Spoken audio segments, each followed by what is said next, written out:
ಯೋಗಾನಂದ ಸರಸ್ವತಿ ಸ್ವಾಮೀಜಿಯವರ ದಿವ್ಯ ಉಪಸ್ಥಿತಿಯಲ್ಲಿ ನೂತನ ಶಾಲಾ ಕಟ್ಟಡಕ್ಕೆ ಶಿಲಾನ್ಯಾಸ ಕಾರ್ಯಕ್ರಮ ಉಪ್ಪಳ ಕೊಂಡೆಯೂರು ನಿತ್ಯಾನಂದ ಆಶ್ರಮದಲ್ಲಿ ಜರುಗಿತು.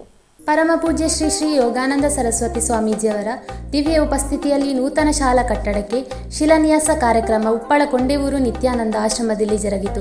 ಮಾನ್ಯ ಶ್ರೀಪಾದ ಯಶೋ ನಾಯಕ್ ಪ್ರವಾಸೋದ್ಯಮ ಖಾತೆ ರಾಜ್ಯ ಸಚಿವರು, ಭಾರತ ಸರ್ಕಾರ ಹಾಗೂ ಶ್ರೀ ಸದಾಶಿವ ಶೆಟ್ಟಿ ಕುಳೂರು ಕನ್ಯಾನ ಮಾಲಕರು, Heramba industries Mumbai charitable trust ರವರು ನೂತನ ಶಾಲಾ ಕಟ್ಟಡದ ಶಿಲಾನ್ಯಾಸ ನೆರವೇರಿಸಿದರು. ಮುಖ್ಯ ಅತಿಥಿಗಳಾಗಿ ಡಾಕ್ಟರ್ ವೆಂಕಟರಮಣ ಅಕ್ಕರಾಜು, ಅಧ್ಯಕ್ಷರು NMPT Mangaluru Shri Raghurama K Shetty Kuluru Kanyana, MD Heramba industries Mumbai Shri AJ Shekhar ಉದ್ಯಮಿಗಳು ಮಂಗಳೂರು, ಡಾಕ್ಟರ್ ಮೋಹನದಾಸ್ ಬೆಂಗಳೂರು, ಶ್ರೀ ಮೋನಪ್ಪ ಭಂಡಾರಿ ಮಾಜಿ ವಿಧಾನ ಪರಿಷತ್ ಸದಸ್ಯರು, Karnataka JSNM charitable trust Shri Shashidhara Shetty, ಗ್ರಾಮ ಚಾವಡಿ ಉದ್ಯಮಿಗಳು, JSNM charitable trust Shri Rajesh Shetty ಮುಂತಾದವರು ಆಗಮಿಸಿದ್ದರು.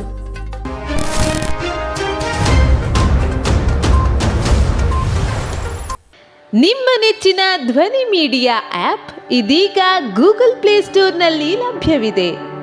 ಗೂಗಲ್ ಪ್ಲೇಸ್ಟೋರಿಗೆ ಹೋಗಿ ಧ್ವನಿ ಮೀಡಿಯಾ ಅಂತ ಟೈಪ್ ಮಾಡಿ ಉಚಿತವಾಗಿ ಡೌನ್ಲೋಡ್ ಮಾಡಿಕೊಳ್ಳಿ. ನಿಮ್ಮ ನೆಚ್ಚಿನ ಎಲ್ಲ ಕಾರ್ಯಕ್ರಮಗಳನ್ನು ತಪ್ಪದೇ ವೀಕ್ಷಿಸಿ. ಯೂಟ್ಯೂಬ್ನಲ್ಲಿ ಧ್ವನಿ ಮೀಡಿಯಾ ಅಂತ ಟೈಪ್ ಮಾಡಿ ಸಬ್ಸ್ಕ್ರೈಬ್ ಮಾಡಿಕೊಳ್ಳಿ. ಧ್ವನಿ ಮೀಡಿಯಾವನ್ನು ಫೇಸ್ಬುಕ್, ಇನ್ಸ್ಟಾಗ್ರಾಮ್ ಹಾಗೂ ಟ್ವಿಟರ್ಗಳಲ್ಲೂ ವೀಕ್ಷಿಸಬಹುದಾಗಿದೆ. ಧ್ವನಿ ಮೀಡಿಯಾ, ನಿಮ್ಮ ಧ್ವನಿಗೆ ನಮ್ಮ ಧ್ವನಿ.